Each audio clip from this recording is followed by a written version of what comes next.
আসসালামু আলাইকুম, কেমন আছেন সবাই? আশা করি সবাই ভালো আছেন। ইনশাআল্লাহ আমি অনেক ভালো আছি। আজকে ভিডিওর থাম্বনেলটা দেখে অবশ্যই বুঝতে পারছেন ভিডিওর টপিকটা কি। ভিডিওর টপিকটা হচ্ছে, আপনি যদি একটা সেকেন্ড হ্যান্ড ফোন কিনেন, আসলে ফোনটা কি চোরাই ফোন কিনা, বা ফোনটাতে কোনো রকম অভিযোগ আছে কিনা, বা ফোনটা অবৈধ ফোন কিনা, কীভাবে আপনি চেক করবেন। চেক করার জন্য সিম্পলি আপনি ডায়াল প্যাড অপশনে চলে যাবেন। ডায়াল প্যাড অপশনে গিয়ে ক্লিক করবেন *#06#। তারপরে দেখেন ডায়াল করার সাথে সাথে এভাবে IMEI কোড চলে আসবে। সিম্পলি আপনি এখান থেকে যে কোনো একটা কোড কপি করে নেবেন। দেখেন আমি কপি করে নিচ্ছি।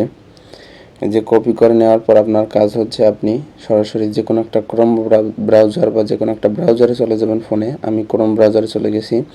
আপনারা এখানে গিয়ে লিখবেন IMEI প্রো, এটা লিখে সিম্পলি আপনি ক্লিক করে দেবেন। এই যে ক্লিক করে দেওয়ার পর চলে আসছে IMEI প্রো ইনফরমেশন। এখানে আপনাকে ক্লিক করতে হবে। দেখেন আমি ক্লিক করে দিচ্ছি। ক্লিক করে দেওয়ার পর এরকম একটা ইন্টারফেস শো হবে।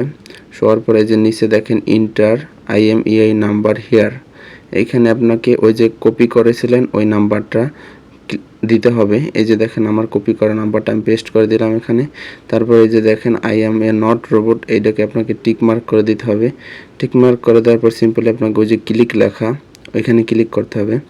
এই যে দেখেন ক্লিক করার পরে যে দেখেন আমার ফোনের সব ইনফরমেশন এখানে চলে আসছে। IMEI নাম্বার, আমার ফোনের ব্র্যান্ড ইনফিনিক্স, এবং ফোনের মডেল X6831Hot30। আর এই মূল বিষয়টা হচ্ছে এই জায়গায় এই যে ব্ল্যাকলিস্ট স্ট্যাটাস, এখানে ক্লিন দেখেন। এটা যদি ব্লক লেখা থাকে বা অন্য কিছু লেখা থাকে ক্লিন ছাড়া, তাইলে আপনি বুঝবেন ফোনটাতে অভিযোগ করা হয়েছে বা কোনো সমস্যা আছে, বা ফোনটা অবৈধ ফোন, চোরাই ফোন।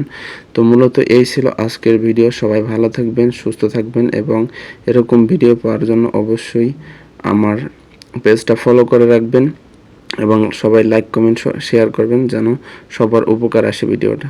ধন্যবাদ সবাইকে।